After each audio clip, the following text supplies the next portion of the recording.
예, 오늘 뉴스탑10은 바로 여기부터입니다. 대한민국 정치의 운명의 한 주가 조금씩 지나가고 있습니다. 월요일 한덕수 총리 복귀, 그리고 수요일 어제 이재명 대표의 무죄. 애초 내일로도 예상이 됐던 윤석열 대통령의 선고는 헌법재판소의 공지가 오늘도 없었습니다. 고로 다음 달인 4월로 넘길 가능성이 무척이나 커졌는데요.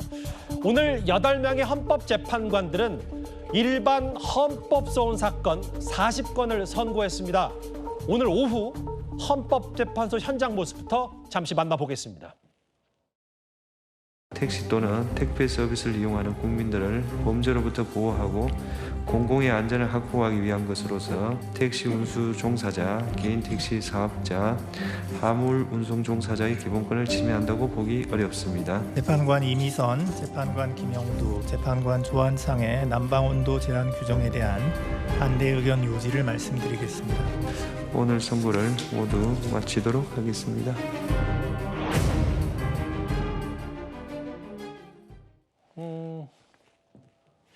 거의 전 국민적인 눈과 귀가 지금 헌법재판소에 쏠려 있기 때문에 오늘은 헌법소원 일반 사건 30여 건을 선고한 오늘 문영배 대행을 포함한 8명의 헌법재판관입니다. 이현정 의원님. 네.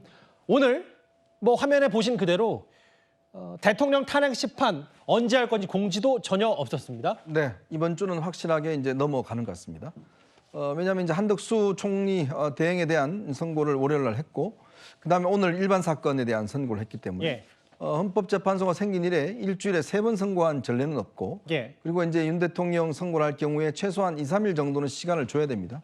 여러 가지 어떤 경호나 경비 등등을 위해서는 예. 그런 상황이기 때문에 내일은 확실히 이제 아닌 것으로 드러났고, 예. 그러면 이제 4월 선고로 넘어가는 거거든요. 지금 사실은 헌법재판소가 매주 목요일마다 일반 사건을 선고를 하는데, 사실 요즘 헌법재판소에 사건이 꽤 많습니다. 그렇죠. 일반적인 헌법소원 사건 등등 해서 이런 것들이 꽤 많기 때문에, 그러니까 재판관들 입장에서도 아마 업무량이 굉장히 많을 겁니다. 예. 근데 이 윤 대통령 사건 선고는 원래 가장 먼저 한다라고 이제 그렇게 공지를 해왔지 않습니까? 근데 그 이후에 여러 가지 내부에 정확한 사정은 알려지고 있지 않지만, 예. 어쨌건 내부에 심각한 의견 대립이 있는 것만은 분명한 것 같습니다. 예. 지금 4월까지 넘기는 걸 보면 뭔가 내부에서 합의되지 못하는, 아직 이제 평결 수준도 못 갔다는 거 아니겠습니까? 그 정도로 보면 뭔가 어떤 이 재판관들 간에 의견 충돌이 있고, 그게 지난번에 윤 대통령 구속 취소건 그게 또 연유가 있었고, 아마 이번 같은 경우는 어제 이재명 대표의 2심 무죄, 예. 이것 또한 상당히 영향을 미쳤을 가능성도 배제할 수는 없을 것 같습니다. 오늘 모습이었어요.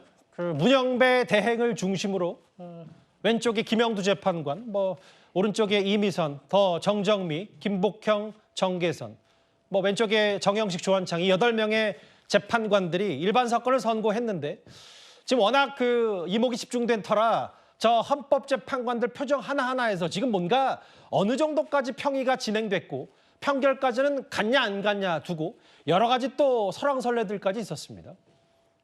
결국 4월 선고가 가시화됐고, 지난번에 국민의힘 윤상현 의원인가요? 7대1 한덕수 총리 기각 5대 2대 1을 대략 맞춘 윤상현 의원이 오늘은 아예 선고일이 이때라라고 꼭 집어서 예측까지 했습니다.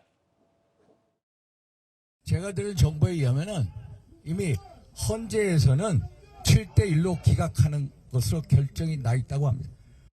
대통령 탄핵 심판 선고가 이번 3월 28일을 넘어갔고요. 특히 다음 주 금요일 4월 4일까지도 저는 힘들다고 봅니다. 4월 18일 문영배, 이미선 재판관 퇴임 직전에 이루어질 수 있다. 4월 한 11일 정도가 되지 않을까. 4월 11일이라면요. 만약에 윤상현 의원의 관측과 전망이 맞다면, 정혁진 변호사님, 네네. 미뤄지고 늦어질 대로 늦어진 건 아닙니까? 그렇게 되는 거죠. 윤상현 의원이 저렇게 말씀하시는 것에 예. 어떤 정보 근거가 있는지는 모르겠는데 예. 저는 정보 하나도 없거든요. 예. 하지만 추측해 봤을 때 저도 4월 11일 정도가 맞지 않나 그런 생각이 지금은 들 수밖에 없는 게 예. 오늘 27일 아닙니까? 내일은 28일 금요일이에요. 예. 이번 주 물 건너갔고 다음 주 월요일이 며칠이냐? 3월 31일인데 다음 주 월요일 날 선고할 가능성도 없지 않겠습니까? 예. 그러면 예상과 달리 4월에 선고가 되는 것은 맞는 것 같고 예. 그러면 다음 주 금요일은 4월 4일이고 그 다음 주 금요일은 4월 11일인데 제가 아무리 생각해 봐도요. 예. 헌법재판관들이 다 마음속으로 각각의 결론을 낸 것 같아요. 내긴 냈는데 이게 계속 평행선으로 가고 있는 것 같단 말이죠. 그러니까 그 사이에 뭐 한 열흘이나 며칠이나 그 사이에 설득이 돼서 누구든지 간에 설득이 돼서 이렇게 넘어가든 저렇게 넘어가든 그런 일이 없다라고 하면 결국은 그런데 그 다음 주가 또 4월 18일이고 그날이 퇴임일자 아니겠습니까?